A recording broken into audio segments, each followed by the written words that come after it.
శయన నియమాలు. నిర్మానుష్యంగా నిర్జన గృహములో ఒంటరిగా పడుకోవద్దు.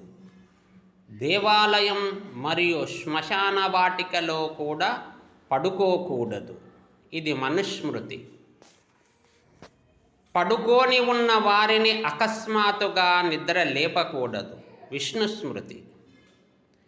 విద్యార్థి, నౌకరు మరియు ద్వారపాలకుడు వీరు అధిక సమయం నిద్రపోతున్నచో వీరిని మేల్కొల్పవచ్చును. ఇది చాణక్య నీతి. ఆరోగ్యవంతులు ఆయురక్ష కోసం బ్రహ్మముహూర్తంలో నిద్ర లేవాలి. దేవీ భాగవతం. పూర్తిగా చీకటి గదిలో నిద్రించవద్దు. పద్మపురాణం.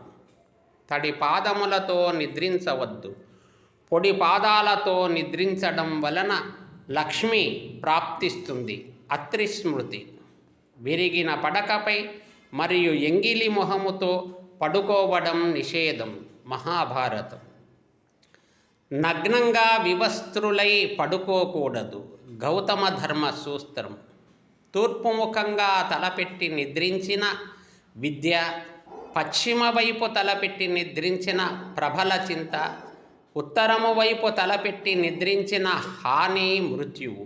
ఇంకా దక్షిణముఖంగా తలపెట్టి నిద్రించినచో ధనము, ఆయువు ప్రాప్తిస్తుంది. ఆచారమయుక్. పగటిపూట ఎప్పుడు కూడా నిద్రించవద్దు. కానీ జ్యేష్ఠమాసములో ఒక ముహూర్తం అనగా 48 నిమిషాలు నిద్రిస్తారు. పగటిపూట నిద్ర రోగహేతువు మరియు ఆయుక్షీణిత కలిగజేస్తుంది. పగటిపూట సూర్యోదయము మరియు సూర్యాస్తమయము వరకు పడుకునేవారు రోగి మరియు దరిద్రులు అవుతారు. బ్రహ్మవైవర్త పురాణం.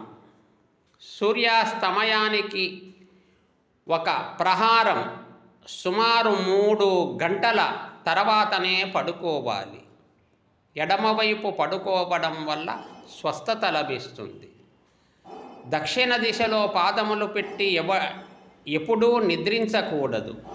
యముడు మరియు దుష్టగ్రహముల నివాసము ఉంటారు. దక్షిణ దిశలో కాళ్ళు పెట్టడం వలన చెవుల్లో గాలి నిండుతుంది. మెదడుకు రక్త సరఫరా మందగిస్తుంది. మతిమరుపు, మృత్యువు లేదా అసంఖ్యాకమైన రోగాలు చుట్టుముడుతాయి.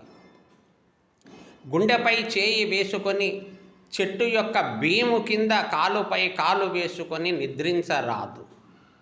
పడక మీద త్రాగడం, తినడం చేయకూడదు. పడుకొని పుస్తక పఠనం చేయడానికి వీల్లేదు. పడుకొని చదవడం వలన నేత్రజ్యోతి మసకబారుతుంది.